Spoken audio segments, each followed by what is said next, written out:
ओम नमः शिवाय। हर हर महादेव। आज माघ मास के शुक्ल पक्ष की द्वितीया तिथि और मंगलवार है।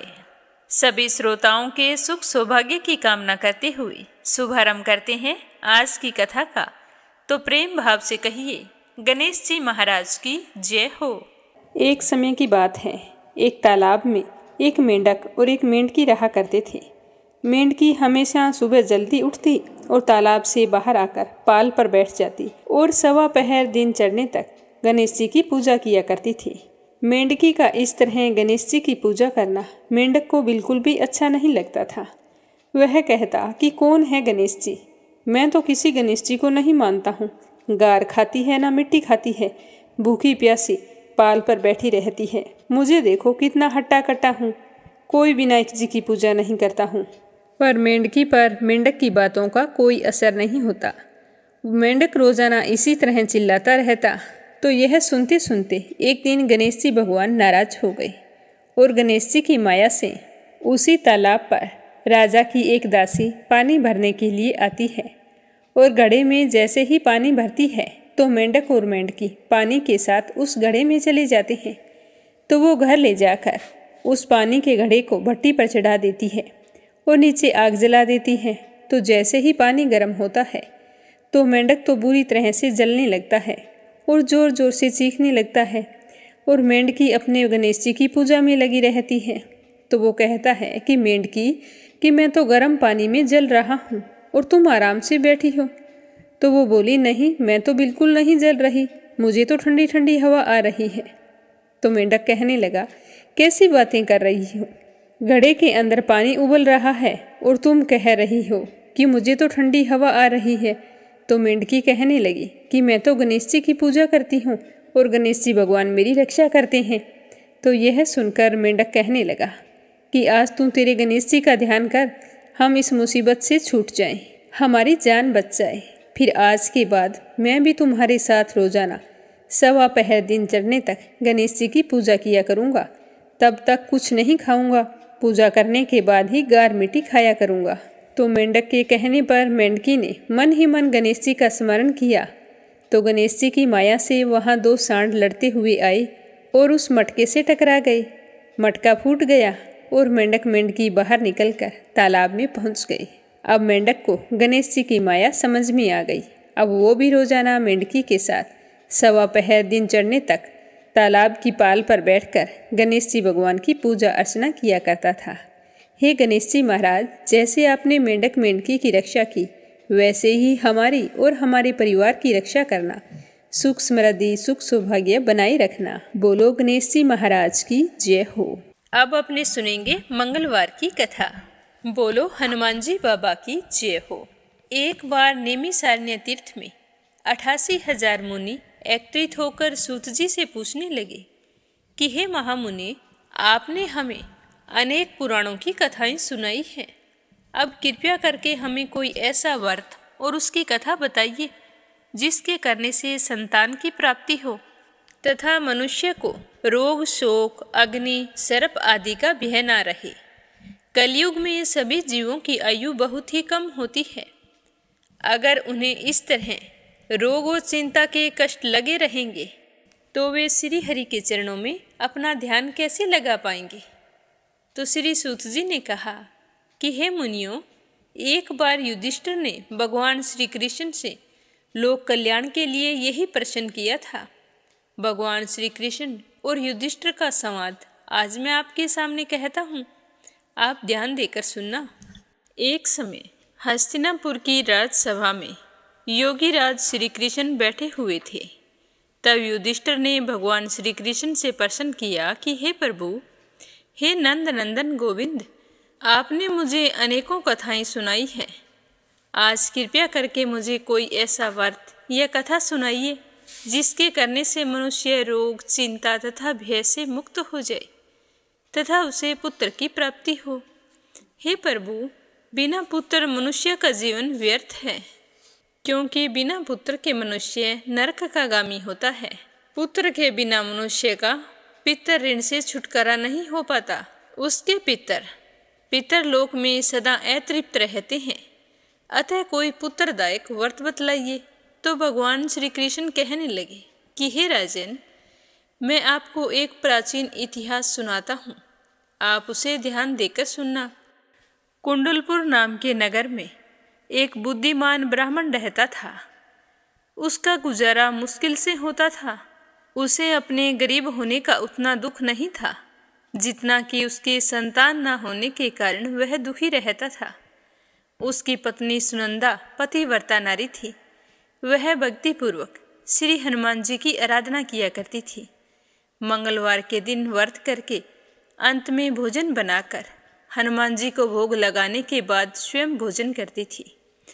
एक दिन मंगलवार को गृह कार्य अधिक होने के कारण वह हनुमान जी को भोग लगाना भूल गई, जिससे उसे बहुत ही दुख हुआ। तो उसने उस दिन खुद भी भोजन नहीं किया और मन ही मन प्रण लिया कि मैं अब अगले मंगलवार को ही हनुमान जी को भोग लगाकर अन्न जल ग्रहण करूंगी। तो 6 दिन तक ब्राह्मणी सुनंदा अपने प्रण के अनुसार भूखी प्यासी और निराहार रही, परंतु 7वें दिन मंगलवार को वह प्रातः ही बेहोश होकर गिर पड़ी। सुनंदा की इस असीम भक्ति से श्री हनुमान जी बहुत ही प्रसन्न हुए और उसके सम्मुख प्रकट होकर कहने लगे कि सुनंदा, मैं तेरी भक्ति से बहुत ही प्रसन्न हूँ, तू उठ और वरदान मांग। सुनंदा अपने आराध्य देव हनुमान जी को अपने समक्ष देखकर बहुत ही खुश हुई और उनके चरणों में गिर पड़ी और कहने लगी कि हे प्रभु, मेरे कोई संतान नहीं है, अतः आप मुझे संतान प्राप्ति का आशीर्वाद प्रदान करें। तो सुनंदा की बात सुनकर हनुमान जी ने कहा कि तुम्हारी इच्छा अवश्य पूर्ण होगी। तुम्हारे यहाँ एक कन्या जन्म लेगी, उसके अष्टांग प्रतिदिन सोना दिया करेंगे। इस तरह वरदान देकर हनुमान जी अंतर्ध्यान हो गई और ब्राह्मणी सुनंदा बहुत ही खुश हुई और चूरमा बनाकर हनुमान जी को भोग लगाया। फिर अपने व्रत का पारण किया। जब उसका पति घर आया तो वह बहुत ही खुश होकर भगवान का दिया हुआ वरदान अपने पति को बताया। तो लड़की के बारे में सुनकर ब्राह्मण देवता पहले तो दुखी हुए, परंतु सोना मिलने की बात सुनी तो वो प्रसन्न हो उठे। सोचने लगे कि अगर ऐसी कन्या मेरे घर जन्म लेगी तो मेरी तो सारी गरीबी दूर हो जाएगी। तो हनुमान जी की कृपा से 10वें महीने ब्राह्मणी ने बहुत ही सुंदर कन्या को जन्म दिया।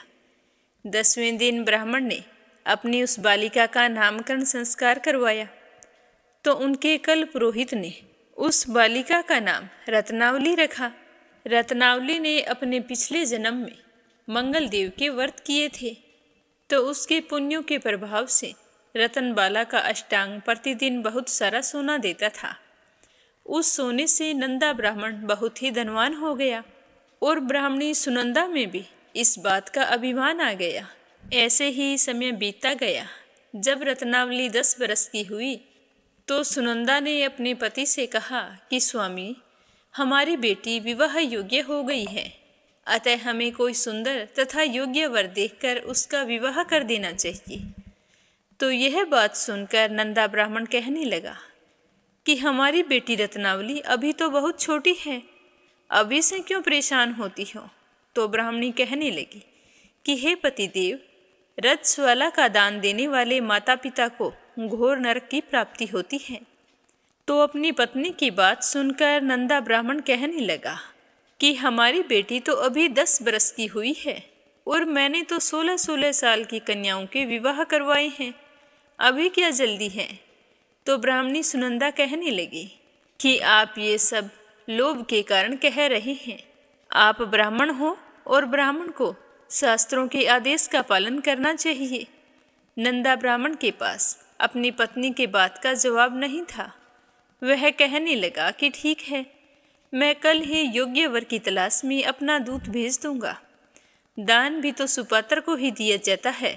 दूसरे दिन ब्राह्मण ने दूत को बुलाया और कहा कि जैसी सुंदर मेरी बेटी है, वैसा ही सुंदर और योग्य वर उसके लिए तलाश कर लाओ। तो दूत स्वामी की आज्ञा पाकर वर खोजने के लिए चल पड़ा। अनेक नगरों में घूमने के बाद वह पंपाई नगर में जा पहुंचा। वहां एक सुंदर ब्राह्मण के लड़के को देखा जिसका नाम सोमेश्वर था। वह बहुत ही गुणवान था। तो दूत ने उस ब्राह्मण के लड़के से सब कुछ पूछा और जानकर वापिस आ गया। आकर उस सुंदर और गुणवान लड़के के बारे में ब्राह्मण नंदा को बताया। तो ब्राह्मण नंदा भी सोमेश्वर से बहुत ही प्रभावित हुआ और सोमेश्वर के घर जाकर अपनी बेटी का रिश्ता तय कर दिया। और फिर शुभ मुहूर्त देखकर पूरे विधि विधान से सोमेश्वर को कन्यादान करके ब्राह्मण ब्राह्मणी बहुत ही संतुष्ट हो गए। पर लोभी ब्राह्मण नंदा ने रतनबाला का कन्यादान तो कर दिया, परंतु वह मन में बहुत ही उदास और दुखी था। वह विचार कर रहा था कि रतनबाला तो अब ससुराल चली जाएगी, अब इसे जो सोना मुझे मिलता था वो तो बंद हो जाएगा, और जो कुछ मेरे पास धन बचा कर रखा हुआ था वह तो इसके विवाह में खर्च हो गया, और जो धन शेष है वो थोड़े ही दिनों में समाप्त हो जाएगा और मैं फिर से गरीब हो जाऊंगा। तो मुझे कोई ऐसा उपाय करना चाहिए जिससे रतनबाला मेरे घर पर ही रहे। तो इस तरह सोचते सोचते उसने एक क्रूर निर्णय ले लिया। उसने विचार किया कि जब सुबह रतनबाला का पति सोमेश्वर उसे अपने साथ घर लेकर जा रहा होगा, तब मार्ग में ही मैं उसका वध करवा दूंगा और फिर रतनबाला को अपने साथ घर ले आऊंगा, जिससे मुझे रोजाना सोना भी मिलता रहेगा और मैं लोगों के नज़र दोष से भी बच जाऊंगा।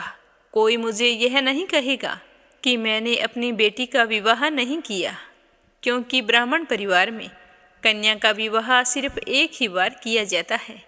तो यह तो बहुत ही अच्छा उपाय है। यह सोचकर वो सो गया। प्रातःकाल हुई। नंदा और सुनंदा ने अपने जमाता तथा पुत्री को बहुत सारा धन देकर विदा किया। सोमेश्वर अपनी पत्नी रत्नावली को लेकर अपने नगर की तरफ चल पड़ा। ब्राह्मण नंदा ने जिस तरह से क्रूर निर्णय लिया था उसको अंजाम देने के लिए अपने दूत को भेज दिया और कहा कि मार्ग में ही मेरे जवाई का वध कर देना। तो दूत मार्ग में छिप कर बैठ गया और जैसे ही सोमेश्वर उस छिपे हुए स्थान के पास से गुजरने लगा तो ब्राह्मण के दूत ने उसका वध कर दिया और यह समाचार ब्राह्मण तक भी पहुंचा दिया। अपने जमाता के वध का समाचार सुनकर नंदा ब्राह्मण अपनी पत्नी के साथ वहां पहुंचा जहां पर यह जघन्य अपराध हुआ था और रुंदन करती हुई अपनी पुत्री से कहने लगा कि हे पुत्री, लुटेरों ने ऐसा अनर्थ करते हुए कुछ भी नहीं सोचा, लेकिन यह तो भगवान की इच्छा थी। भगवान के आगे किसी का भी वश नहीं चला है। अब तू मेरे साथ घर चल। जो भाग्य में लिखा होता है वही होता है।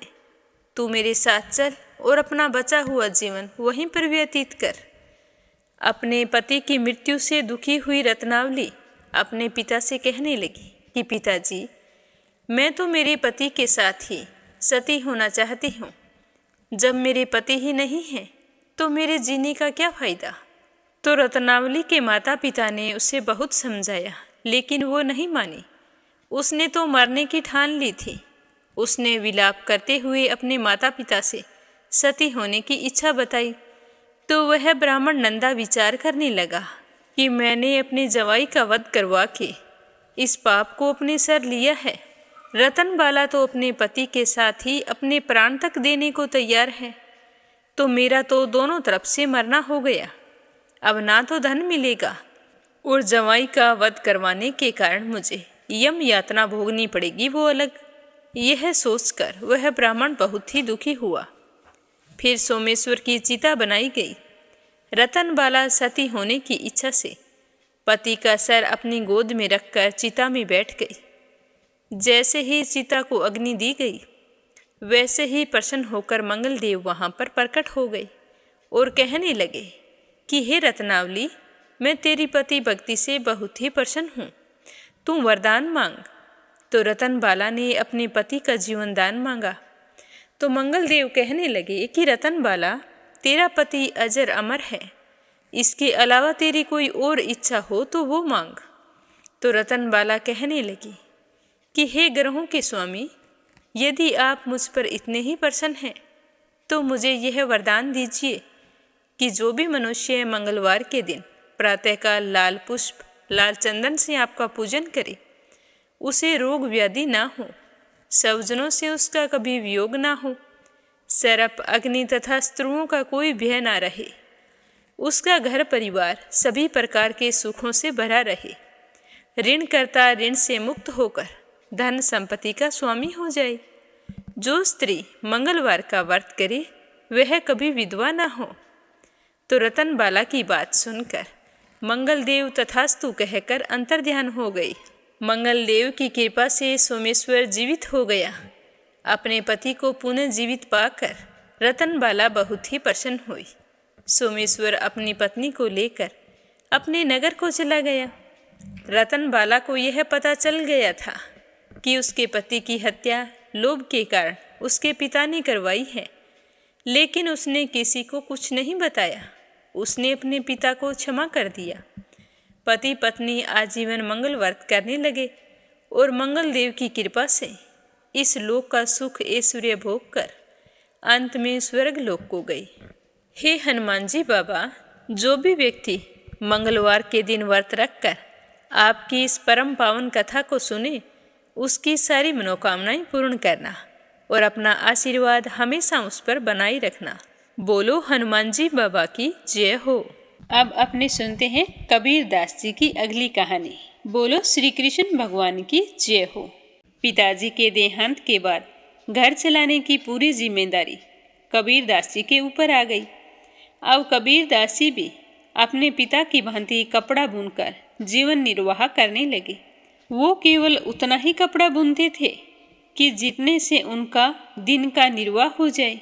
जब वे कपड़ा बुनकर उसे बाजार में बेचने जाते थे तो भगवान से केवल यही प्रार्थना करते थे कि साईं इतना दीजिए जामे कुटुंब समाए, मैं भी भूखा ना रहूं साधु न भूखा जाए। अर्थात हे भगवान, मुझे इतना दीजिए जिससे मेरे परिवार का जीवन निर्वाह हो जाए। यदि कोई साधु मेरे घर पर भोजन की आस से आए तो वह भी कभी भूखा ना जाए। तो एक दिन कबीर दास जी कपड़े का थान बाजार में बेचने गए। सुबह से शाम हो गई परंतु कपड़ा नहीं बिका। शाम को उनके पास एक साधु आए। उनकी धोती फटी हुई थी, उनके पास ओढ़ने बिछाने के लिए कुछ नहीं था। तो वे आकर कबीर दास जी से कहने लगे कि कबीर, मुझे थोड़ा कपड़ा चाहिए। तो कबीर दास जी कहने लगे कि आपको जितना कपड़ा चाहिए उतना आप ले लीजिए। तो कबीर दास जी उस थान में से आधा कपड़ा काट कर देने लगे। तो कबीर दास जी ने सोचा कि आधा कपड़ा इन्हें दान कर देते हैं, आधे कपड़े से बेचकर घर के लिए राशन ले जाएंगे। जैसे ही कबीर दास जी कपड़े को काटने लगे तो वह व्यक्ति कहने लगा कि आप इस थान को बीच में से काट क्यों रहे हैं? ये पूरा कपड़ा ही मुझे दे दीजिए, इससे मेरी लंगोटी, धोती, अचला, बिछोना, ओढ़ना सब बन जाएगा। इसीलिए आप मुझे पूरा थान ही दे दीजिए। तो कबीर दास जी ने सोचा कि यदि मैं इन्हें कपड़े का पूरा थान दे दूंगा तो घर पर राशन लेकर कैसे जाऊंगा? मेरी तो सारी पूंजी यही कपड़ा है। यह कपड़ा बिकेगा तो उसके मुनाफे से ही मैं घर पर राशन लेकर जाऊंगा और धागा खरीद कर दूसरा कपड़ा बना पाऊंगा। यदि यह कपड़ा मैंने साधु को दे दिया तो मेरा कपड़ा बुनने का काम आज ही रुक जाएगा। तो दूसरे ही पल कबीर दास जी को गुरुजी की कही हुई बात याद आ गई कि सभी जीवों के भीतर भगवान का निवास है, जाने किस रूप में नारायण आ जाए। तो कबीर दास जी ने सोचा कि चलो कोई बात नहीं, सारा कपड़ा इन्हें दे देता हूँ। 2-4 दिन गंगा जी का जल पीकर ही रह लेंगे, परंतु साधु बाबा को मेरी वजह से निराश नहीं करूँगा। राम जी तो सबका ध्यान रखते हैं, हमारा भी रखेंगे। यह सोचकर कबीर दास जी ने उस साधु को कपड़े का पूरा थान दे दिया। कपड़ा लेकर वे साधु चले गए। अब कबीर दास जी सोचने लगे कि यदि अब मैं घर जाऊंगा और माँ और पत्नी राशन के बारे में पूछेगी तो मैं उन्हें क्या जवाब दूंगा?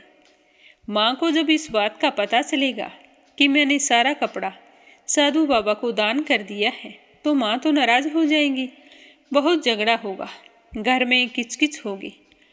तो कबीर दास जी सोचने लगे कि आज ना तो मेरे पास राशन खरीदने के लिए पैसे हैं और ना ही करने के लिए कुछ काम है। इसीलिए घर जाने से अच्छा है कहीं एकांत में बैठकर राम के नाम का जाप करूं। यह सोचकर कबीरदास जी गंगा जी के किनारे किसी एकांत स्थान पर बैठकर राम का नाम जपने लगे। 3 दिन हो गए, कबीरदास जी घर नहीं गए। वहीं गंगा किनारे गंगा जी का जल पी लेते और राम नाम जपते रहते। घर पर उसकी माँ और पत्नी का भी बुरा हाल था। दोनों कबीरदास जी को लेकर चिंतित थी, साथ में भूखी भी थी। उनके पास ना तो पैसे थे और ना ही राशन था। वे दोनों भूखी प्यासी कबीरदास जी की बाट जोह रही थी। कबीरदास जी और उनके परिवार की ऐसी स्थिति को देखकर साकेत धाम में भगवान श्री राम चिंतित हो गए। उन्होंने एक बंजारे का भेष बनाया और अपने साथ 500 बैलगाड़ियों में खाने पीने का सामान, अनाज, मेवे, घी, तेल, कपड़ा, धन, सोने की मुद्राएं, जेवरात आदि सामान लेकर कबीरदास जी के घर की तरफ चल पड़े। मार्ग में बंजारे के भेष में भगवान श्री राम लोगों से पूछते कि कबीरदास जी का घर किधर है। जब लोग उनसे पूछते कि आप कौन हैं और ये सब सामान किसका है, तो राम जी बताते कि मेरा नाम केशव बंजारा है और यह सारा सामान कबीरदास जी का है। उन्हीं के घर मुझे यह सारा सामान पहुंचाना है। तो लोग कहने लगे कि कबीर साहब नाम का तो कोई आदमी यहाँ पर नहीं रहता, यहाँ तो एक कबीर जुलाहा रहता है। तो राम जी बोले कि वे ही कबीर साहब हैं जो जुलाहा हैं, उन्हीं के घर मुझे यह सारा सामान पहुंचाना है। तो यह सुनकर गांव के सभी लोग बड़े ही हैरान हुए कि कबीर जुलाहा धनवान कब से हो गया है। अब तो केशव बंजारे के रूप में राम जी रास्ते में पूछते पूछते सारा सामान लेकर कबीरदास जी के घर पहुंच गए। तो कबीरदास जी की माँ नीमा जान घर के बाहर बैठी थी, कबीरदास जी का इंतजार कर रही थी। तो राम जी ने पूछा कि कबीर साहब का घर यही है क्या। तो नीमा जान कहने लगी कि हाँ, यही है कबीर का घर, लेकिन कबीर तो अभी घर पर नहीं है। वो 3 दिन से घर नहीं लौटा, बाजार कपड़ा बेचने गया था। आज 3 दिन हो गए हैं, मेरा बेटा अभी तक घर नहीं आया है। ना जाने कहाँ है, किस हाल में है। मुझे तो मेरे बेटे की बहुत चिंता हो रही है। तो राम जी कहने लगे कि मेरा नाम केशव बंजारा है, मुझे कबीर साहब ने ही भेजा है। तो नीमा जान कहने लगी कि आपको कबीर ने भेजा है, तो स्वयं क्यों नहीं आया, कहाँ पर है वो। तो राम जी कहने लगे कि कबीर तो धागा खरीदने गए हैं, आजकल में लौट आएंगे।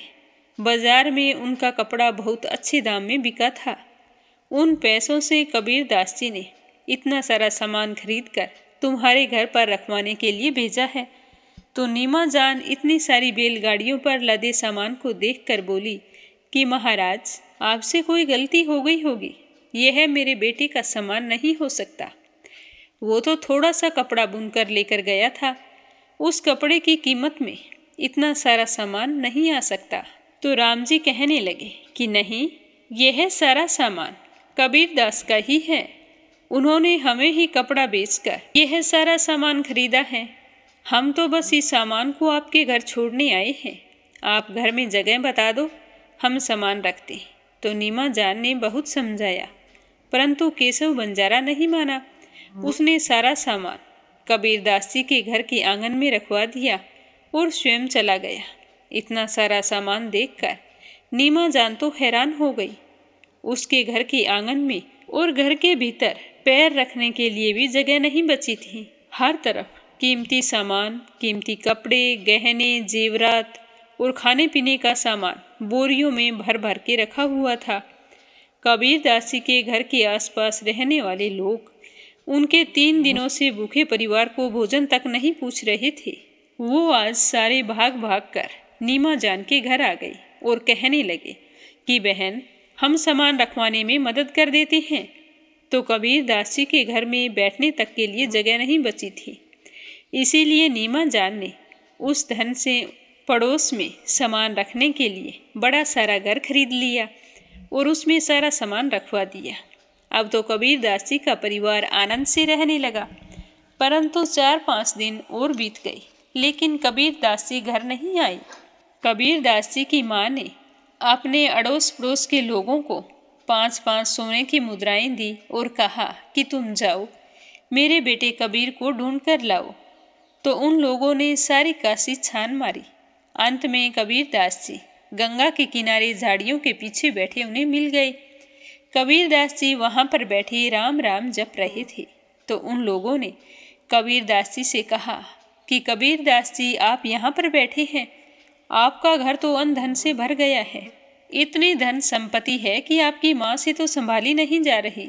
आज तुम्हारे घर में सब कुछ है, कोई चीज की कमी नहीं है, फिर भी तुम्हारी माँ और पत्नी रो रो कर बेचैन हो रही है, आपकी आस लगाई बैठी है, आप जल्दी से अपने घर चलिए। तो कबीर दास जी बोले कि कौन सी संपत्ति और कौन देकर गया है इतना सब कुछ। तो लोगों ने बताया कि केशव नाम का एक बंजारा आया था, वो तो बोल रहा था कि आपने उसे कपड़ा बेचा है, वही आपके घर पर अतुल संपत्ति छोड़कर गया है। अब आपको कपड़ा बुनने की जरूरत नहीं पड़ेगी, इसीलिए अब आप जल्दी करो, हमारे साथ घर चलो। तो कबीर दास जी ने मन में सोचा कि मैंने तो कपड़ा किसी को नहीं बेचा, कहीं मेरे प्रभु श्री राम ने कोई लीला तो नहीं कर दी। यह सोचकर उन लोगों के साथ साथ अपने घर की ओर चल पड़े। घर आकर उन्होंने देखा कि उनका पूरा घर अन्न धन से भरा हुआ है। कबीर दास जी ने अपनी माँ से पूछा कि माँ, यह संपत्ति कौन देकर गया था। तो उसकी माँ कहने लगी कि बेटा, ये सब तो सेठ जी देकर गए हैं, जिनको तूने कपड़ा बेचा था। वो अपना नाम केशव बंजारा बता रहे थे। तो कबीर दास जी बोले कि माँ, किसी सेठ जी को कपड़ा नहीं बेचा मैंने तो। मैं तो उस दिन जो कपड़ा लेकर गया था वह एक साधु को दान कर दिया था, और तुम्हारे डर से मैं तो गंगा के किनारे की झाड़ियों में छिपा बैठा था। माँ, मैं सच कह रहा हूँ, मैंने किसी को कपड़ा नहीं बेचा। तो माँ कहने लगी कि बेटा कबीर, मैं भी सच कह रही हूँ। तो कबीर दास जी ने वह सारी संपत्ति काशी के गरीबों को लुटा दी। अब कबीर दास जी के पास उस संपत्ति में से कुछ नहीं बचा था।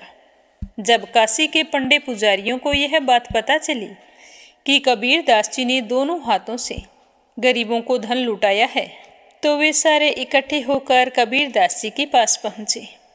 कबीर दास जी ने उन्हें देखा कि काशी के ब्राह्मण लोग आए हैं, तो उन सबको प्रणाम किया। तब पुजारी जी बोले कि कबीर दास जी, सुना है कि आप बहुत धनवान हो गए हैं और गरीबों को बहुत सारा दान दे रहे हैं। क्या आपने काशी के ब्राह्मणों को दान का अधिकारी नहीं समझा? हम कोई भी चीज का दान करें, उस पर सबसे पहला हक ब्राह्मण का होता है। आपने ना जाने किस किस जाति के लोगों को दान दिया है, परंतु हम ब्राह्मणों को कोई दान नहीं दिया। तो कबीर दास जी बोले कि मैं तो एक गरीब जुलाहा हूँ, मेरे पास इतना धन कहाँ, परंतु मेरे रघुनंदन जी बहुत ही धनवान हैं। यह सब उन्हीं की कृपा है।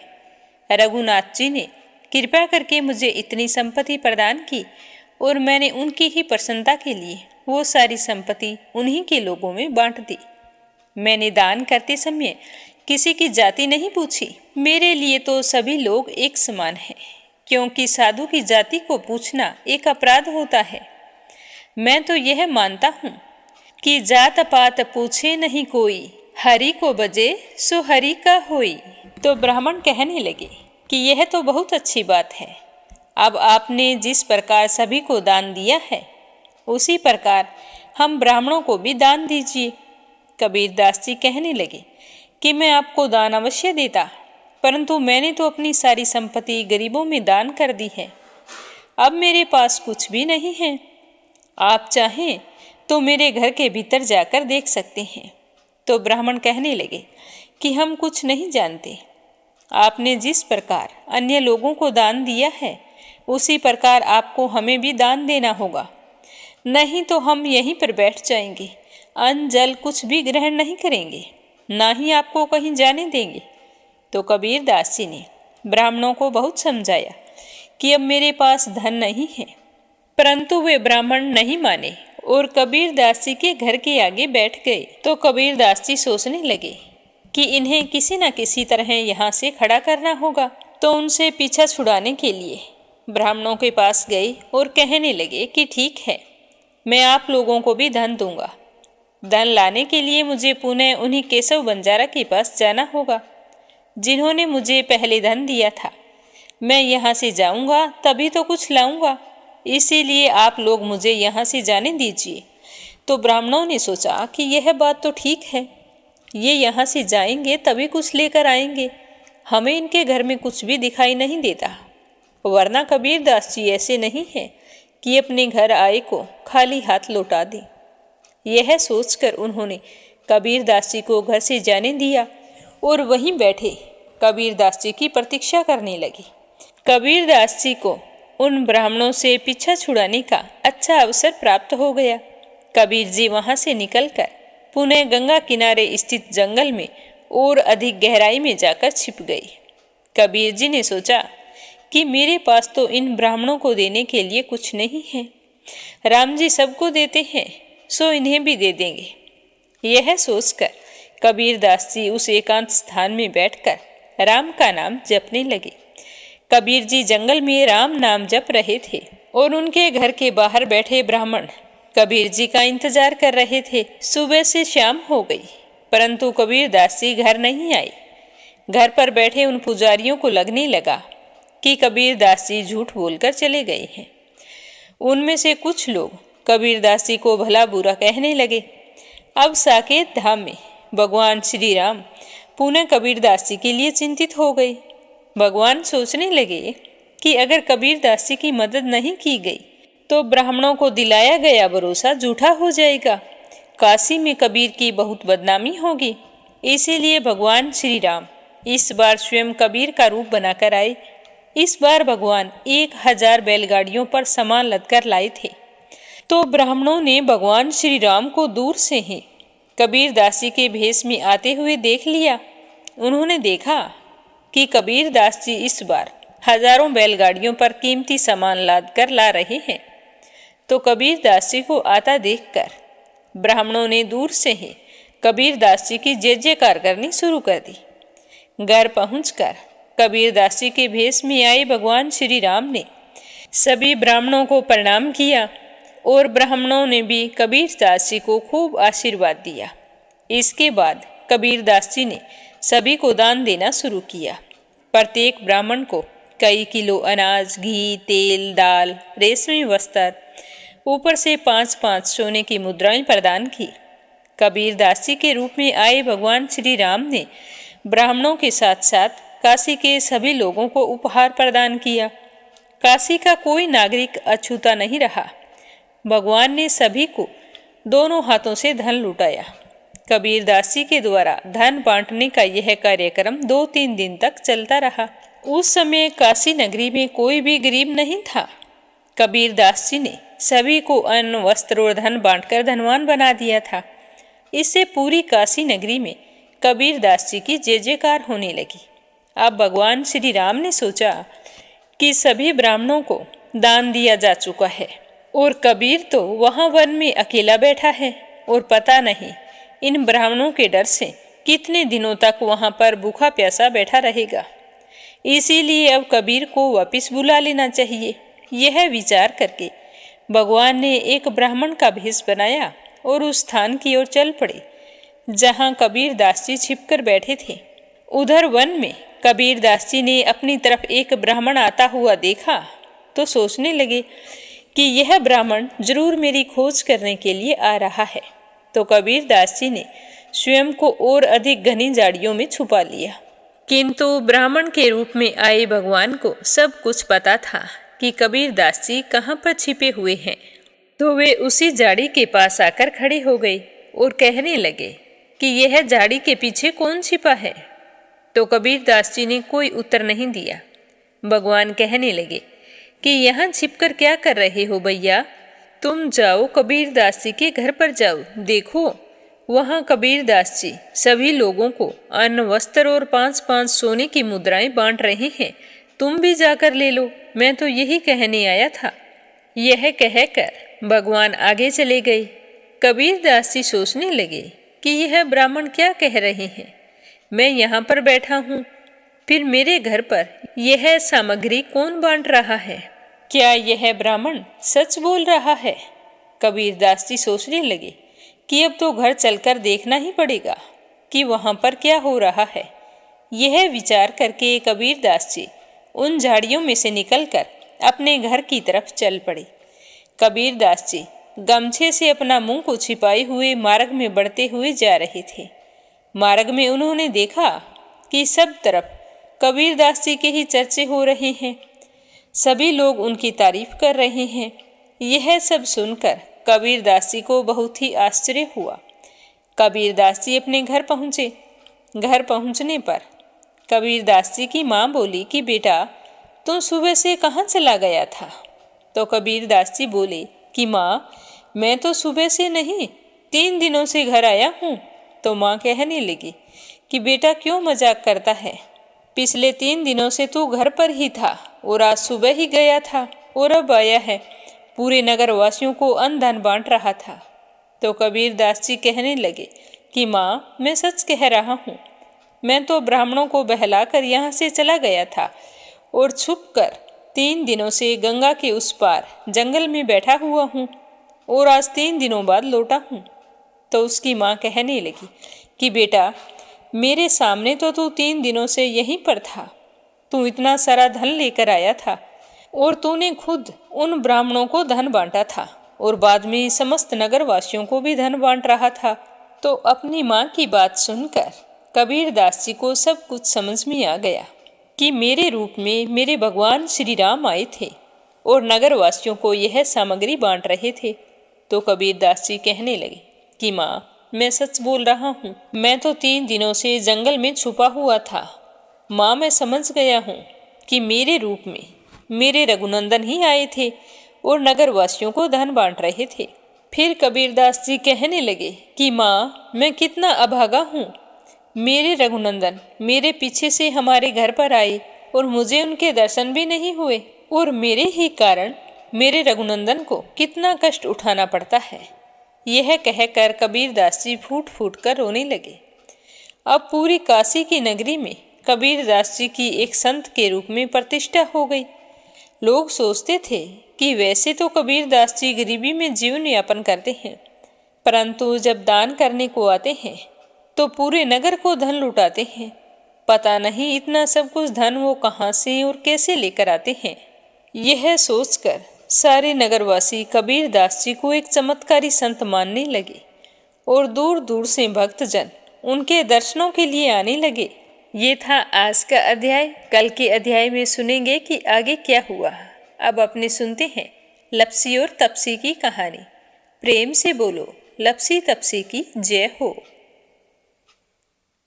कथा समाप्त होते ही कमेंट बॉक्स में भगवान श्री कृष्ण की जय हो, मर्यादा पुरुषोत्तम भगवान श्री राम की जय हो जरूर लिखें। अब अपने सुनते हैं माघ मास महात्म्य का अगला अध्याय। विष्णु भगवान की जय हो। लोमेश ऋषि कहने लगे कि जिस पिशाच को देवद्युति ने मुक्त किया वह पहले द्रविड़ नगर में चितर नाम का राजा था। वह बड़ा ही सूरवीर, सत्यपरायण तथा पुरोहितों को आगे करके यज्ञ आदि करता था। दक्षिण दिशा में उसका राज्य था और उसके कोष धन से भरे हुए थे। उसके पास बहुत सारे हाथी, घोड़े और रथ थे और वह अत्यंत शोभा को प्राप्त होता था। बहुत सी स्त्रियों के साथ क्रीड़ा करता था और उसने अनेकों यज्ञ करवाए थे। वह नित्य अतिथियों की पूजा करता था और शस्त्र विद्या में निपुण था। ब्रह्मा, विष्णु और महेश तथा सूर्य की पूजा सदैव किया करता था। वह जंगल में भी स्त्रियों से घिरा हुआ क्रीड़ा किया करता था।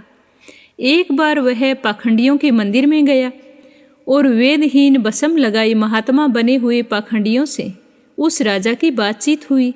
तो पाखंडियों ने कहा कि हे राजन, शैव धर्म की महिमा सुनो। इस धर्म के प्रभाव से मनुष्य पाप को काटकर मुक्त हो जाता है। सब वर्णों में शैव मत ही मुक्ति दिलाने वाला है। शिव की आज्ञा के बिना दान, यज्ञ और तपों से कुछ नहीं बनता। शिव का सेवक होकर बसम धारण करने, जटा रखने से ही मनुष्य मुक्त हो सकता है। जटा धारण करने तथा भस्म लेपन करने से ही मनुष्य शिव के समान हो जाता है। इसके बराबर कोई पुण्य नहीं है। जटा भस्म धारण किए हुए सभी योगी शिव के समान हो जाते हैं। अंध, जड़, नपुंसक तथा मूर्ख सब जटा से ही पहचाने जाते हैं। शूद्र वर्ण के शैव भी पूजनीय हैं। विश्वामित्र क्षत्रिय होकर तप से ब्राह्मण हो गए। वाल्मीकि चोर होकर उत्तम ब्राह्मण हो गए। अतएव शिव के पूजन में किसी बात का विचार नहीं। तप से ही ब्रह्मत्व प्राप्त होता है, जन्म से नहीं। इस कारण शैव का दर्शन उत्तम है तथा शिव के सिवाय दूसरे देवता का पूजन ना करें। शिव तपस्वी को विष्णु का त्याग कर देना चाहिए। विष्णु की मूर्ति का पूजन नहीं करना चाहिए।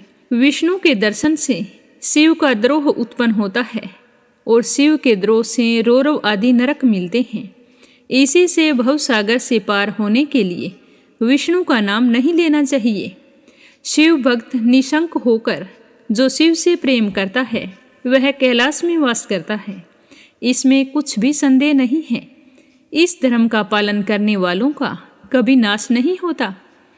तो इस पाखंडी के ऐसे वचन सुनकर राजा ने मोह में आकर उनका धर्म ग्रहण कर लिया और वैदिक धर्म को त्याग दिया।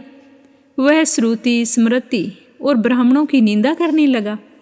उसने अपने घर के अग्निहोत्र को बुझा दिया और धर्म के सारे कार्य बंद कर दिए। विष्णु जी की निंदा और वैष्णवों से द्वेष करने लगा और कहने लगा कि कहाँ है विष्णु, कहाँ देखा जाता है, कहाँ रहता है, किसने देखा है। जो लोग नारायण का भजन करते थे तो उनको ये सुनकर बहुत ही दुख होता, पर राजा तो विष्णु भगवान को बिल्कुल ही भूल चुके थे। पाखंडियों का मत ग्रहण करके राजा वेद, वैदिक धर्म, व्रत, दान और दानियों को ही नहीं मानते थे। अब वह राजा अन्याय से दंड देता। वह कामी राजा सदा स्त्रियों के समूह से घिरा रहता और क्रोध से भरा रहता। गुरु तथा पुरोहितों के वचनों को नहीं मानता था। पाखंडियों पर विश्वास करता हुआ उनको गांव, हाथी, घोड़े और सोने आदि का दान देता था और उनके कहे अनुसार सारे कार्य करता। भस्म धारण करता और मस्तक पर जटा रखता और जो कोई विष्णु जी का नाम लेता तो उसको मृत्यु का दंड दे देता। उसने पूरे नगर में ऐलान करा दिया था भी कोई भी आदमी विष्णु का नाम ना ले। अगर किसी ने चोरी छुपे लिया और मुझे पता चल गया तो उसे मृत्यु दंड दे दिया जाएगा। तो उसके भय से ब्राह्मणों तथा वेश्यों ने उस देश को छोड़ दिया और दूसरे देशों में चले गए। सारे देशवासी केवल नदी के जल से जीते थे। जीविका से दुखी होकर वृक्ष आदि नहीं लगाते थे और ना ही खेती बाड़ी करते थे। प्रजा अन्न के अभाव से गला सड़ा अन्न भी खा लेती थी। आचार, विचार, अग्नि क्रिया सबको छोड़कर काल रूप की तरह वह राजा शासन करता था। कुछ काल पश्चात उसकी मृत्यु हो गई और वैदिक रीति से उसकी क्रिया भी नहीं की गई। तो वह यमदूतों के अनेक प्रकार के दुख उठाता रहा। कहीं लोहे की कीलों पर चलना पड़ा तो कहीं जलते अंगारों पर चलना पड़ा और जहाँ पर सूर्य अति तीव्र होता वहाँ पर ना छाया होती ना वृक्ष होता। इस तरह वह भयानक कष्ट उठा रहा था। कहीं लोहे के डंडों से पीटा गया, कहीं बड़े बड़े दांतों वाले भेड़ियों और कुत्तों से काटा गया। इस प्रकार दूसरे पापियों का हाहाकार सुनता हुआ वह राजा यमलोक में पहुंच गया। फिर उसे कौन कौन सी यातना भुगतनी पड़ी यह सुनेंगे कल के अध्याय में। आज के अध्याय का समापन हुआ। प्रेम से बोलो विष्णु भगवान की जय हो। अब अपने सुनते हैं भागवत कथा का आगे का अध्याय। प्रेम भाव से सुनते रहिए। बोलो श्री हरि विष्णु भगवान के अनंत स्वरूपों की जय हो। श्री नारद जी कहते हैं कि हे राजन, उस स्त्री के संग से राजा पुरंजन का विवेक नष्ट हो चुका था। इसीलिए अपनी रानी को पृथ्वी पर अस्त व्यस्त अवस्था में पड़ा देखकर राजा अत्यंत व्याकुल हो उठे। उन्होंने दुखी हृदय से मधुर वचनों द्वारा अपनी रानी को बहुत समझाया, किंतु उसे अपनी प्रेयसी के अंदर अपने पति परण्य कोप का कोई भी चिन्ह दिखाई नहीं दिया। वह राजा मनाने में बहुत कुशल था, इसीलिए अब पुरंजन ने उसे धीरे धीरे मनाना शुरू किया। राजा ने पहले उसके चरण छुए, और फिर उसे उठाकर अपनी गोद में बैठा लिया और फिर बड़े प्यार से कहने लगे कि हे सुंदरी, वे सेवक तो निश्चय ही बड़े अभागे होते हैं जिनके अपराध करने पर उनके स्वामी उन्हें अपना समझकर शिक्षा के लिए उचित दंड नहीं देते हैं। सेवक को दिया हुआ स्वामी का दंड तो उस पर बड़ा ही अनुग्रह ही होता है। जो मूर्ख हैं उन्हीं को क्रोध के कारण अपने हितकर स्वामी के किए हुए उस उपकार का पता नहीं चलता। हे सुंदरी, तुम इस तरह से उदास क्यों हो? तुम कितनी सुंदर हो, तुम पर यह क्रोध अच्छा नहीं लगता।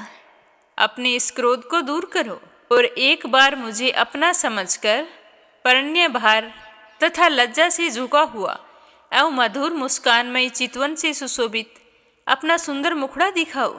देखो, भरमार पंक्ति के समान नीली अलकावली, उन्नत नासिका और सुमधुर वाणी के कारण तुम्हारा वह मुखारबिंद कैसा मनमोहक जान पड़ता है।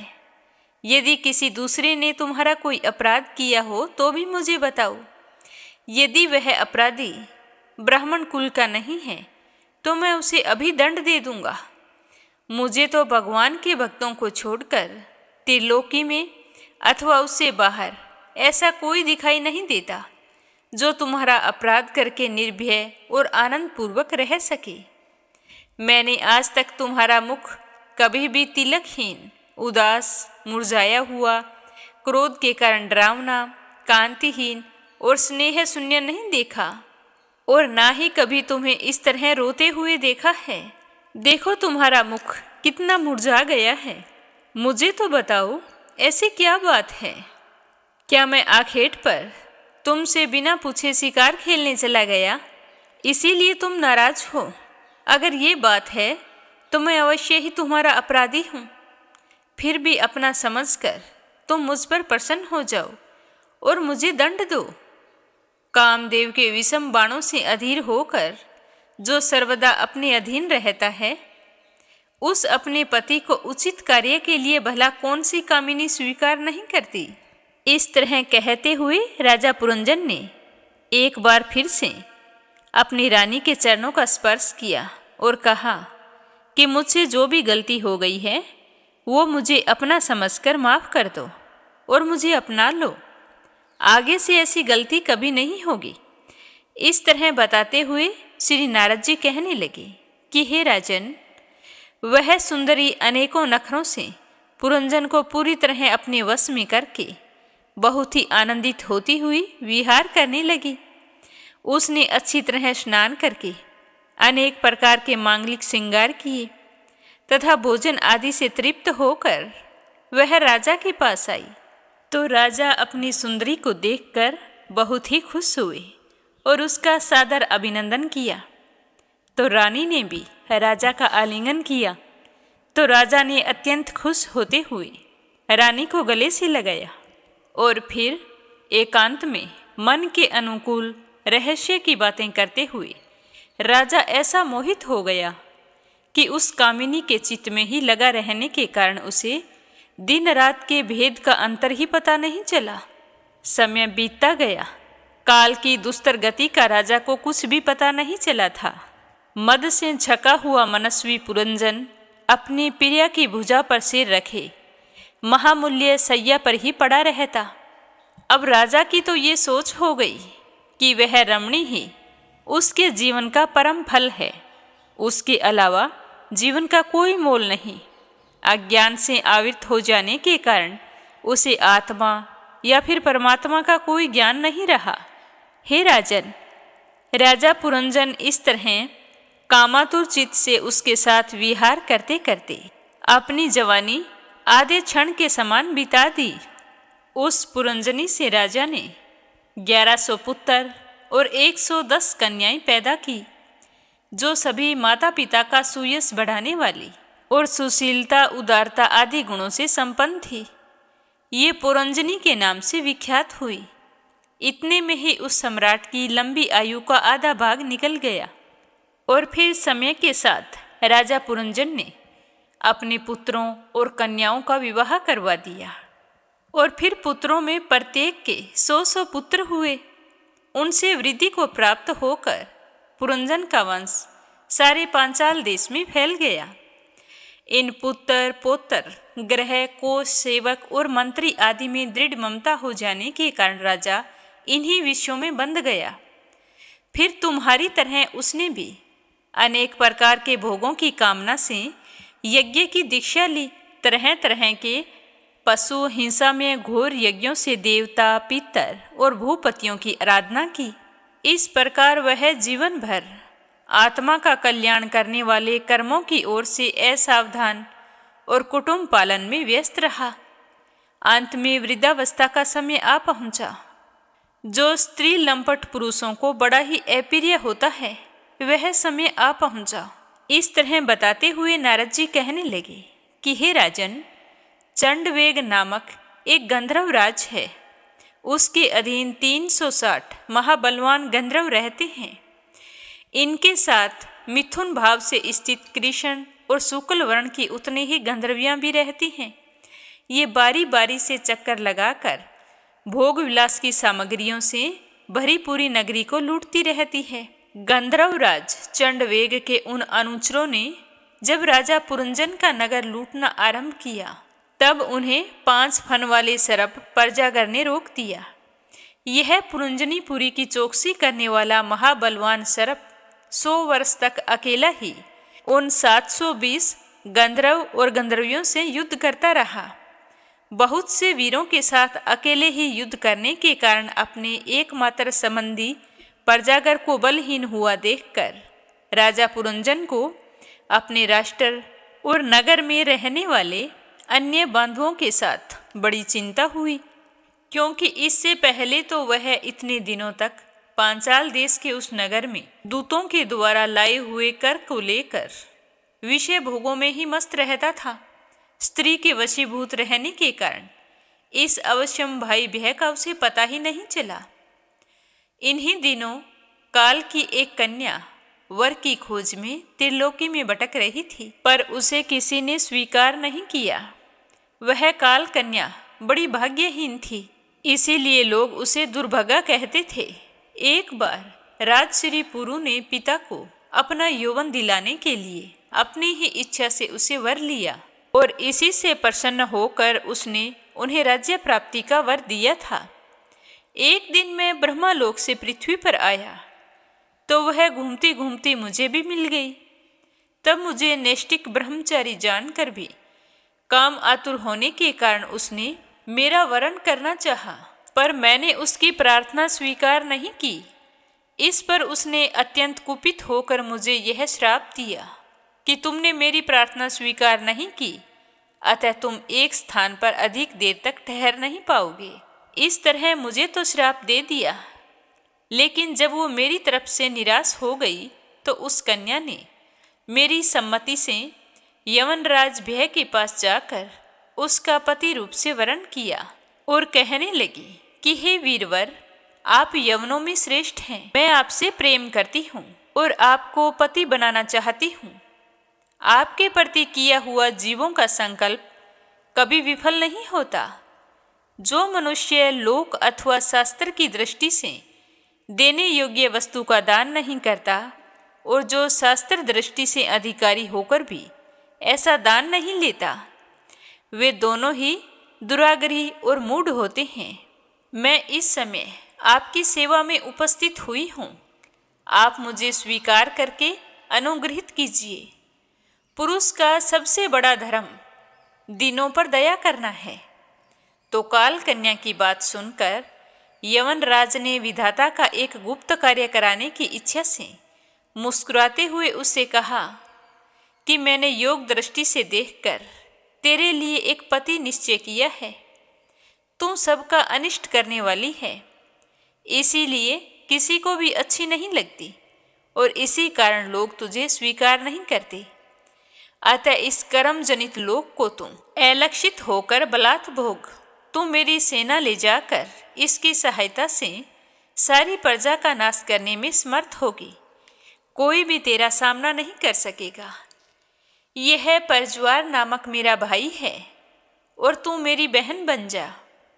तुम दोनों के साथ मैं अव्यक्त गति से भयंकर सेना को लेकर सारे लोकों में विचरूंगा। इस तरह बताते हुए नारद जी कहने लगे कि हे राजन, उसके बाद बिहय नामक यवन राज के आज्ञाकारी सैनिक परज्वार और काल कन्या के साथ इस पृथ्वी तल पर सर्वत्र विचरने लगे। एक बार उन्होंने बड़े वेग से बूढ़े सांप से सुरक्षित और संसार की सब प्रकार की सुख सामग्री से संपन्न पुरंजनपुरी को घेर लिया। तब जिसके चंगुल में फंसकर पुरुष शीघ्र ही निसार हो जाता है, वह काल कन्या बलात् उस पुरी की प्रजा को भोगने लगी। उस समय वे यवन भी काल कन्या के द्वारा भोगी जाती हुई उस पुरी में चारों ओर से भिन्न भिन्न द्वारों से घुसकर उसका विध्वंस करने लगे। पुरी के इस प्रकार पीड़ित किए जाने पर उसके स्वामित्व का अभिमान रखने वाले तथा ममताग्रस्त बहुकुटुंबी राजा निरंजन को भी नाना प्रकार के कलेश सताने लगे। काल कन्या के आलिंगन करने से उसकी सारी श्री नष्ट हो गई। अत्यंत विषय आसक्त होने के कारण वह बहुत ही दीन हो गया। उसकी विवेक शक्ति नष्ट हो गई। गंधर्व और यवनों ने बलात् उसका सारा ऐश्वर्य लूट लिया। उसने देखा कि सारा नगर नष्ट भ्रष्ट हो चुका है। पुत्र पौत्र भृत्य और अमात्य वर्ग प्रतिकूल होकर अनादर करने लगे हैं। स्त्री स्नेह शून्य हो गई है। मेरी देह को काल कन्या ने वश में कर रखा है और पांचाल देश दुश्मनों के हाथों में पड़कर भ्रष्ट हो गया है। यह सब देखकर राजा पुरंजन अपार चिंता में डूब गए और उस समय उन्हें इस विपत्ति से छुटकारा पाने का कोई भी उपाय दिखाई नहीं दे रहा था। काल कन्या ने जिन्हें निसार कर दिया था, उन्हीं भोगों की लालसा से वह दीन था। अपनी पारलौकिक गति और बंधुजनों के स्नेह से वंचित रहकर उसका चित्त केवल स्त्री और पुत्र के ही लालन पालन में लगा हुआ था। ऐसी अवस्था में उनसे बिछुड़ने की इच्छा न होने पर भी उस पुरी को छोड़ने के लिए बाध्य होना पड़ा, क्योंकि उसे गंधर्व और यवनों ने घेर रखा था तथा काल कन्या ने कुचल दिया था। तो इतने में ही यवन राज भय के बड़े भाई परज्वार ने अपने भाई का प्रिय करने के लिए उस सारी पुरी में आग लगा दी। वह नगरी जलने लगी। तब पूर्ववासी सेवक वृंद, संतान वर्ग और अपने कुटुंब को पालने वाले पुरंजन को बड़ा ही दुख हुआ। पूरे नगर को काल कन्या के हाथ में पड़ा देखकर उसकी रक्षा करने वाले सर्प को भी बड़ी पीड़ा हुई, क्योंकि उसके निवास स्थान पर भी यवनों ने अधिकार कर लिया था और परज्वार उस पर भी आक्रमण कर रहा था। जब उस नगर की रक्षा करने में वह सर्वथा असमर्थ हो गया, तब जिस प्रकार जलते हुए वृक्षों के कोटर में रहने वाला सर्प उससे निकल जाना चाहता है, उसी प्रकार उसने भी महान कष्ट से कांपते हुए वहां से भागने की इच्छा की। उसके अंग प्रत्यंग ढीले पड़ चुके थे तथा गंधर्वों ने उसकी सारी शक्ति नष्ट कर दी थी। और जब वह वहां से भाग रहा था तो यवनों ने उसे देख लिया और देखते ही उसे रोक दिया। तब वह बहुत ही दुखी होकर रोने लगा। ग्रह आसक्त पुरंजन देह गेह आदि में मैं मेरेपन का भाव रखने से अत्यंत बुद्धिहीन हो गया था और स्त्री के प्रेम पास में फंसकर वह बहुत ही दीन हो गया था।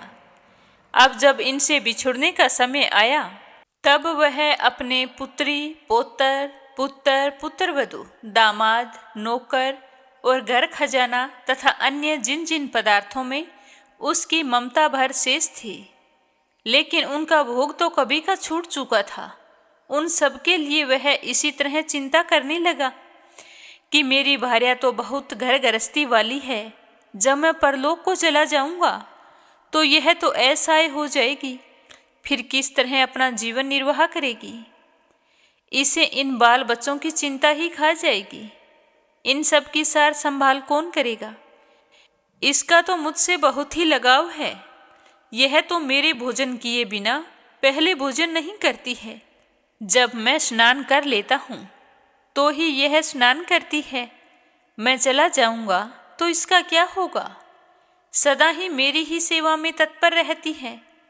मैं कभी रूठ जाता था तो यह बड़ी भयभीत हो जाती थी।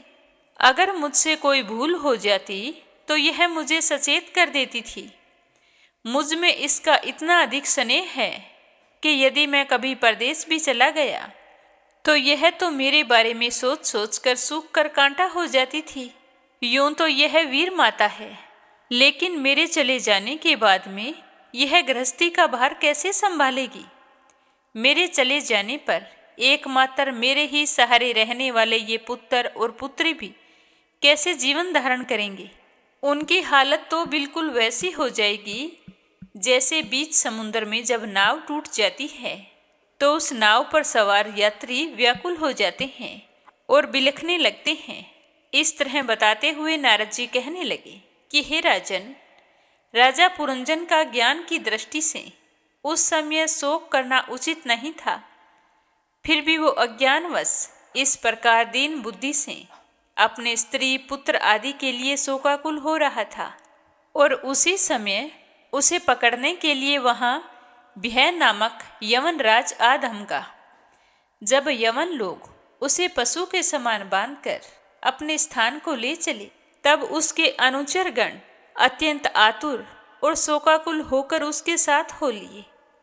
यवनों द्वारा रोका हुआ वह सर्प भी उस पुरी को छोड़कर इन सब के साथ चल पड़ा।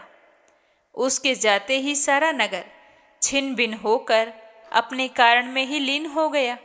इस प्रकार महाबली यवन राज के बलपूर्वक खींचने पर भी राजा पुरंजन ने अज्ञानवश अपने हितैषी एवं पुराने मित्र अविज्ञात का स्मरण नहीं किया। उस निर्दयी राजा ने जिन यज्ञ पशुओं की बलि दी थी, वे उसकी दी हुई पीड़ा को याद करके उसे क्रोधपूर्वक कुठारों से काटने लगे। वह वर्षों तक विवेकहीन अवस्था में अपार अंधकार में पड़ा निरंतर कष्ट भोगता रहा। हे राजन, स्त्री की आसक्ति से उसकी यह दुर्गति हुई थी। अंत समय में भी पुरंजन को उसी का चिंतन बना हुआ था। इसीलिए दूसरे जन्म में वह नरप श्रेष्ठ विदर्भ राज के यहाँ सुंदरी कन्या होकर उत्पन्न हुआ। जब यह विदर्भ नंदिनी विवाह योग्य हुई, तब विदर्भ राज ने घोषित किया कि मेरी पुत्री के साथ सर्वश्रेष्ठ पराक्रमी वीर ही विवाह कर सकेगा। तब दुश्मनों के नगरों को जीतने वाले पांड्य नरेश महाराज मल्यध्वज ने समर भूमि में समस्त राजाओं को जीतकर उसके साथ विवाह किया। उससे महाराज मल्यध्वज ने एक श्याम लोचना कन्या और उससे छोटे 7 पुत्र उत्पन्न किए, जो आगे चलकर द्रविड़ देश के 7 राजा बने थे। तो आज की कथा को यहीं पर विराम देते हैं। इससे आगे अपने सुनेंगे कल के अध्याय में। प्रेम भाव से सुनने के लिए आप सभी का बहुत बहुत धन्यवाद। नित्य नियम से सुनते रहिए। बोलो विष्णु भगवान की जय हो। अब अपने सुनते हैं लपसी और तपसी की कहानी। बोलो लपसी तपसी की जय हो। बहुत पुराने समय की बात है। एक गांव में एक ब्राह्मण परिवार रहा करता था। उसमें पति पत्नी के अलावा उनके 2 बच्चे थे। एक बेटा था, एक बेटी थी। ब्राह्मण दंपति बहुत ही सरल स्वभाव के थे। समय मिलने पर प्रभु का स्मरण किया करते थे। उनकी बेटी बहुत ही संस्कारी और सुशील थी, लेकिन उनका बेटा आवारा किस्म का था। वह कोई काम धाम नहीं करता और ना ही कभी अपने माँ बाप का कहना मानता था। समय के साथ दोनों बहन भाई बड़े हो गए। बहन की शादी कर दी गई, पर भाई का वही हाल था। उसके माँ बाप ने उसे समझाया कि बेटा, अब हम वृद्ध हो चले हैं, तुम कोई काम किया करो। लेकिन उस पर उनकी बातों का कोई असर नहीं होता था। तो एक दिन ब्राह्मणी अपने पति से कहने लगी कि स्वामी, आप बिल्कुल काम छोड़ दीजिए। जब घर में कुछ भी नहीं होगा तो यह अपनी जिम्मेदारी समझेगा और काम पर लग जाएगा। तो ब्राह्मण ने दूसरे दिन से काम पर जाना छोड़ दिया। तो यह देखकर उनके बेटे ने कोई काम नहीं किया और चोरी करने चला गया। आते जाते राहगीरों को लूट लेता और उसी से अपने घर का गुजारा किया करता था। तो उसकी लूटने और चोरी करने की आदत से सारे गांव वाले उसे लपसी कहने लगे। तो लपसी की इस हरकत से उसके माँ बाप बहुत ही दुखी रहते थे, पर वह किसी की सुनने के लिए तैयार नहीं था। इसी तरह समय बीतता गया। एक दिन की बात है कि लपसी एक पीपल के पेड़ पर बैठा था। तभी शिव पार्वती जा रहे थे। पार्वती माता गहनों से लदी हुई थी, तो लपसी उन्हें देखकर सोचने लगा कि सूरत के कितने गहने हैं, आज ये सारे के सारे लूट लूँगा तो मुझे कई महीनों तक चोरी नहीं करनी पड़ेगी। तो वह लूटने के इरादे से पीपल की ओट में होकर बैठ गया। जैसे ही शिव पार्वती वहाँ से जाने लगे तो लपसी एकदम से शिव पार्वती के सामने आकर कहने लगा कि जल्दी से जितने सारे गहने पहन रखे हैं उतार दो। तो पार्वती माता कहने लगी कि तुम चोरी क्यों करती हो, तुम्हें पता है चोरी करना पाप है। तो लपसी कहने लगा कि क्या करूं, घर पर मेरे माँ बाप हैं, मेरी एक भांजी है, उनके लिए दोनों समय भोजन की व्यवस्था कहाँ से करूं, मुझे कोई काम तो आता नहीं है। तो लपसी की बात सुनकर पार्वती माता कहने लगी कि तुम जो चोरी करके पाप करते हो, इस पाप का भागी कौन बनेगा। तो लपसी कहने लगा कि मेरे घर वाले सारे बनेंगे। तो पार्वती माता कहने लगी कि कोई नहीं बनेगा, पाप के भागी केवल तुम बनोगे। तो लपसी कहने लगा कि मैं लूट खोस कर उन्हीं के लिए लेकर जाता हूँ, तो पाप के भागी तो उन्हें बनना ही पड़ेगा। तो लपसी की बात सुनकर पार्वती माता ने हंसकर कहा कि हम यहीं पर बैठे हैं और तुम अपने घर जाओ, अपने घर वालों से पूछो कि कोई तुम्हारे पाप का भागी बनेगा क्या। तो यह सुनकर लपसी भागा भागा अपने घर आया और अपनी माँ के पास गया और कहने लगा कि माँ, मैं चोरी करके लाता हूँ, राह चलते राहगीरों को लूटता हूँ, तुम्हारे लिए ही तो करता हूँ। तो तुम मुझे एक बात बताओ, चोरी करने से जो पाप लगता है तो आप मेरे पाप के भागी बनोगे। तो लपसी की बात सुनकर उसकी माँ कहने लगी कि बेटा, मैंने तो तुमसे नहीं कहा कि तुम चोरी करके लाओ, तुम कमा कर लाओ, हमें तो 2 वक्त की रोटी चाहिए, मैं तो तुम्हारी पाप की भागी नहीं बनूंगी। तो माँ के मुंह से इस तरह की बात सुनकर लपसी तो हैरान हो गया। फिर वह अपने पिताजी के पास गया और जाकर कहने लगा कि पिताजी, मैं जो कुछ भी लूट खोस के लाता हूँ वो आपके लिए ही तो लाता हूँ। देखो मैंने लूट कर कितना धन इकट्ठा कर लिया है, कितने ऐशो आराम हैं तुम्हारे। अगर मैं चोरी नहीं करता तो क्या ये सब हमें मिलता। पिताजी, मैं तुमसे एक बात पूछता हूँ कि चोरी करने से पाप लगता है, तो उस पाप में आप मेरे भागीदार बनोगे क्या। तो लपसी की बात सुनकर उसके पिताजी कहने लगे कि बेटा, मैंने नहीं कहा कि तुम चोरी करके लाओ, तुम कमा कर लाओ, मैं तुम्हारे पाप का भागी नहीं बनूंगा। तो माँ बाप के मुंह से इस तरह की बात सुनकर वह बहुत ही उदास हुआ और सोचने लगा कि मैं कितने महीनों से चोरी कर रहा हूँ, ना जाने मुझ पर कितना पाप चढ़ गया है, और ये तो बोल रहे हैं कि पाप के भागी हम नहीं बनेंगे, तो अब क्या होगा। तो वह बड़े ही दुखी मन से शिव पार्वती से मिलने के लिए चल पड़ा। जैसे ही घर से बाहर निकलने लगा तो उसकी छोटी सी भांजी दरवाजे पर खेल रही थी। उसे पता नहीं था कि पाप पुण्य क्या होता है, तो वो कहने लगी कि मामा, पाप की भागी मैं बनूंगी। तो उसके इस तरह कहते ही लपसी ने उसे गोद में उठाया और चल पड़ा। शिवजी भगवान और पार्वती माता के पास जाकर कहने लगा कि घर वालों ने पाप का भागी बनने से मना कर दिया है और एक यही है जो पाप की भागी बनने को तैयार है। फिर लपसी बड़े ही दीन स्वर में कहने लगा कि हे भगवान, मैं समझ गया हूँ कि चोरी करना पाप है। आज तक जो मैंने काम किया वो बहुत ही गलत था, लेकिन अब मैं इसका प्रायश्चित करना चाहता हूँ। अब तुम ही बताओ, मुझे मेरे पापों से मुक्ति कैसे मिलेगी। तो उसकी बात सुनकर शिव पार्वती बहुत ही खुश हुए और लपसी को कच्चे सूत का एक छोटा सा गोला देते हुए कहा कि लपसी, ये सूत लो और इस पीपल के चारों ओर परिक्रमा लगाओ।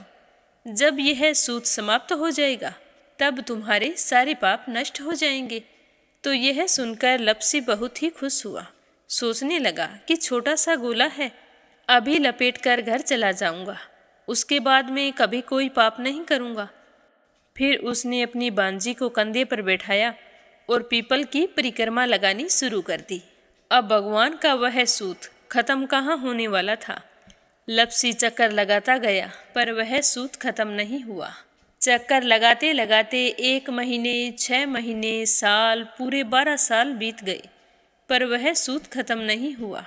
12 साल बाद एक बार फिर शिव पार्वती जी वहाँ से गुजर रहे थे तो पार्वती माता ने कहा कि स्वामी चलो लपसी को चलकर देखते हैं। तो शिव जी कहने लगे, वो चोरी करने वाला, लूटने वाला कब का चला गया होगा। तो पार्वती माता कहने लगी कि नहीं स्वामी, चलकर देखने में क्या जाता है, चलो एक बार देखते हैं। तो शिव पार्वती जी जैसे ही पीपल वृक्ष के पास आए तो देखा कि लपसी तो अब भी चक्कर लगा रहा है। वहाँ चारों ओर गहरी खाई हो गई है और लपसी की बड़ी बड़ी दाढ़ी, मूंछें, नाखून बढ़ गए हैं। तो यह देखकर पार्वती माता ने कहा कि देखो स्वामी, आप तो कह रहे थे कि वो कब का ही चला गया, देखो इसके मन में सच्ची भक्ति है। तो पार्वती की बात सुनकर शिवजी ने कहा कि चलो अभी देख लेता हूँ। तो यह कहकर शिवजी ने एक सोने का कड़ा लपसी के आगे फेंक दिया। तो लपसी ने झट से उसके ऊपर पैर कर लिया। फिर अचानक से उसका ध्यान शिव पार्वती जी की ओर गया तो वो हाथ जोड़कर कहने लगा कि भगवान, अब तो मेरे पाप समाप्त हो गए होंगे, आप मुझे यहाँ से जाने की आज्ञा दीजिए। आपका यह सूत अभी तक खत्म नहीं हुआ है। तो शिवजी भगवान ने कहा कि तुम्हारे पाप कर्म भी अभी तक पूरे नहीं हुए हैं। तो शिवजी की बात सुनकर लपसी कहने लगा कि भगवान, मुझे पूरे 12 वर्ष हो गए हैं आपकी भक्ति करते करते और अब भी आप मुझ पर शक कर रहे हैं। तो शिवजी ने कहा कि अपना पैर उठाओ। तो जैसे ही लपसी ने अपना पैर उठाया तो उसके पैर के नीचे सोने का कड़ा था। तो यह देखकर लपसी शर्मिंदा हो गया और कहने लगा कि प्रभु, गलती हो गई, मुझे माफ़ करो, आगे से मैं ऐसी गलती कभी नहीं करूँगा। तो शिवजी कहने लगे कि नहीं लपसी, तुम्हारा पाप ऐसे पूरा नहीं हो सकता। अब तुम्हें 12 वर्ष तक और इसी तरह परिक्रमा करनी होगी, उसी के बाद तुम्हारे पाप समाप्त होंगे। यह कहकर शिव पार्वती वहाँ से चले गए और वह फिर से पीपल के पेड़ की परिक्रमा करता रहा। करते करते 12 साल बीत गए। 12 साल बाद में शिव पार्वती जी वहाँ पर आए तो उन्होंने देखा कि आज भी वो वहीं पर चक्कर लगा रहा है। तो शिव जी ने फिर उसके सामने सोने की अंगूठी फेंकी पर उसने कोई ध्यान नहीं दिया। तो शिव जी भगवान प्रसन्न होकर कहने लगे कि हे लपसी, आज से तुम मेरी तपस्या करके तपसी बन गए हो। मैं तुम्हें वरदान देता हूँ कि तुम अपने जीवन में सारे सुखों को प्राप्त करेगा। और तूने 24 बरस तक मेरी भक्ति की है, इसका फल भी तुझे अवश्य मिलेगा। जो भी औरत गाय और कुत्ते की रोटी नहीं बनाएगी, उसका पुण्य फल तुम्हें मिलेगा। आंगन लीप कर दहलीज नहीं लीपेगी तो उसका पुण्य फल भी तुझे ही मिलेगा। अगर हमारे घर की बहन बेटी को हम सूट, तीवल या साड़ी भेंट स्वरूप देते हैं तो साथ में मोली का धागा और कुछ रुपए नहीं देंगे तो उसका पुण्य फल भी तुम्हें ही मिलेगा। अगर कोई दिए से दिया जलाएगा तो उसका पुण्य फल भी तुम्हें ही मिलेगा। अगर व्रत और पूजा पाठ में सारी कहानी सुन ले और तुम्हारी कहानी ना सुने तो उसका पुण्य फल भी तुम्हें ही मिलेगा। कहा जाता है कि तभी से सुबह पहली रोटी गाय की और सुबह की अंतिम रोटी छोटी बनाई जाती है और शाम को अंतिम रोटी बड़ी बनाई जाती है जो कुत्ते की होती है। और दिए से दिया भी नहीं जलाया जाता। और घर की बहन बेटियों को सूट और तीवल के साथ भेंट स्वरूप कुछ रुपए भी जरूर दिए जाते हैं। और उसी दिन से हर व्रत कथा के बाद में लपसी तपसी की कहानी जरूर सुनी जाती है।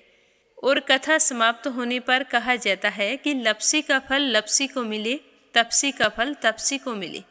हमारी पूजा पाठ का, हमारे व्रत का और हमारी कहानी का पुण्य फल हमें मिले। बोलो लपसी तपसी की जय हो। तो ये थी लपसी और तपसी की कहानी। लपसी तपसी दो भाई नहीं थे। लपसी और तपसी एक ही आदमी का नाम था। लूट कर लाता था, इसीलिए उसे लपसी के नाम से पुकारते थे। और फिर भगवान की तपस्या करने के कारण उसे तपसी के नाम से जाना जाने लगा। बोलो लपसी तपसी की जय हो। अब अपने सुनेंगे कथा सुनने वाले प्यारे श्रोताओं के नाम। तो आज का पहला कमेंट है संजय, सोनिया, हिताक्षी, दीपेश, मयंक हरियाणा से। दूसरा है परमेश्वरी, रघुवीर सिंह दिल्ली से। और तीसरा है अपराजिता मीना श्रीवास्तव नेपाल से। रजनी बड़ोला उत्तराखंड से। आरती खैरावर अगरखर से। चंद्रमणि मनिका, डॉक्टर रुक्मणी देवी, कैला देवी, हंसराज जी, पवन कुमार जी, संजीव कुमार जी, रंजन, मान्या, याम्या दिल्ली से। राधा रोहिला दिल्ली से। रवि सैनी, सीमा सैनी मलियाना से। आशा शर्मा, विष्णु, ज्योति, अंशु भीलवाड़ा से। आशा अग्रवाल, लड्डू, मोहित, अंकुर अग्रवाल आगरा से। संजना राजपूत अहमदाबाद से। लक्ष्मी, सुमित्रा, शिवराज हीरो, सोवा शर्मा पोखरा से। कमला गुरुग्राम से। संगीता पटेल, संतोष पटेल, सृष्टि पटेल, श्रेयांश सिंह वाराणसी से। श्रीमती अरुणलता शर्मा हरिद्वार से। सीमा जोशी, रवि कुमार जोशी दिल्ली से। श्रीमती यशोदा, अंजलि, बबली, विकी ओडिशा से। रेखा धर्मेंद्र शर्मा जयपुर से।